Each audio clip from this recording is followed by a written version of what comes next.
आजिर भिडियोटी रे आमे सुंदर सुंदर प्लांट रो कटिंग को फ्री रे कलेक्ट करिबा। तेबे आपण भाबुथिबे कोनोसी पार्क किंबा रोड साइड रो मु कटिंग कलेक्ट करिवि बोधे, तेबे आपण संपूर्ण भूल। आजि प्लांट रो कटिंग आमे निज बगीचा रो कलेक्ट करिबा। आजिर फास्ट कटिंग टी मु चाइनीज मनी प्लांट रो नउची। ए चाइनीज मनी प्लांट आउ थालकुड़ी को नै केही केही कंफ्यूज होंती। देखंतु मु ऊपर पिक्चर ऐड कर देइची। थालकुड़ी रो पत्र गुडा टिके हाफ सर्कल टाइप रो आ चाइनीज मनी प्लांट रो पूरा राउंड सर्कल टाइप रो। चाइनीज मनी प्लांट रे भी एरियल रूट थाए, सेथि पे कटिंग रो ग्रो करबा बहुत इजी हे जाए।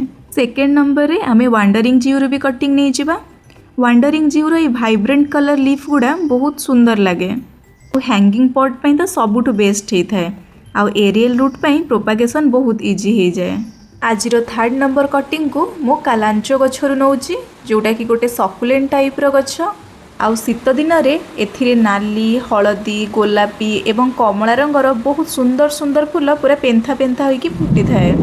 मो ऊपर फोटो ऐड कर देइची, आपण देखिकी जानि पारुथिबे गछडा को।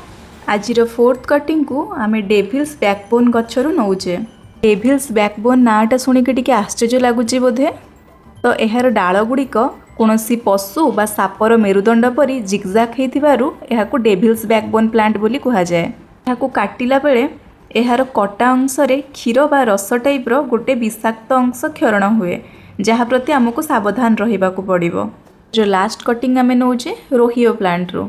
एटा गोटे भेरिगेटेड रोहियो प्लांट। एहार पत्र रे धला, गोलापी, सबुज रंगर भेरिगेशन देखा जाए। आउ एथिरे मध्य एरियल रूट थाए, जहाँ पाई कि प्रोपागेशन बहुत सहज हो जाए। तेबे आपण भी एमिति फ्री रे प्लांट कलेक्ट करंती कि कमेंट निश्चय जणाइबे। आ जदि वीडियोटी भल लगे तेबे लाइक करिदेबे। Thank you. Happy gardening.